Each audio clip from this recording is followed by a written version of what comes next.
In this session is going to be the programming.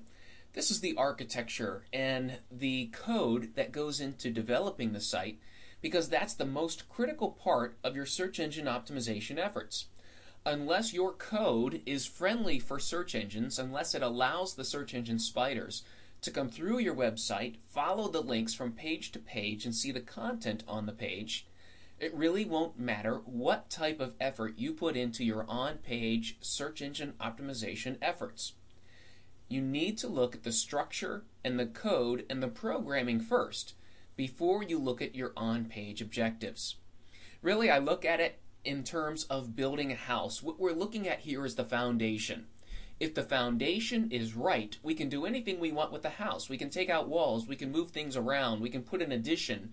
But if that foundation is not created correctly, then the house will experience cracks, crumbles, maybe even a cave-in if the foundation is not created right.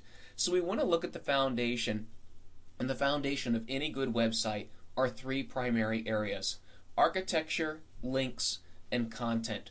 Architecture, as I said, is the most critical component, because that's what allows the search engines to come into your website, to see the content that's on the page, and also to follow the links from page to page to page to page. So those are the areas that we are most focused on, and we're going to talk specifically about the architecture to make sure it is working correctly. Now, to talk specifically about architecture, I want to bring this back and start with an example so that we can see how critical this is. A story that I've been following here for the past couple of years is when the National Federation of the Blind sued Target over an inaccessible website. And what was it specifically that they are upset about? Well, there were three things. The first thing is the lack of alternative text, alt attributes. Really what these are simply is if the image on a website does not appear, what is the text behind the image? How do you describe that image if the image does not appear? So on the Target website, they had lots of images, but there was nothing behind those images to let people know what it was they were not seeing. The second thing was an image map. An image map is a group of images, and each image has its own link to another page. Now, that's wonderful if you are sighted and you can look through this image map. One great example is being given a map of countries and you select what country you're in.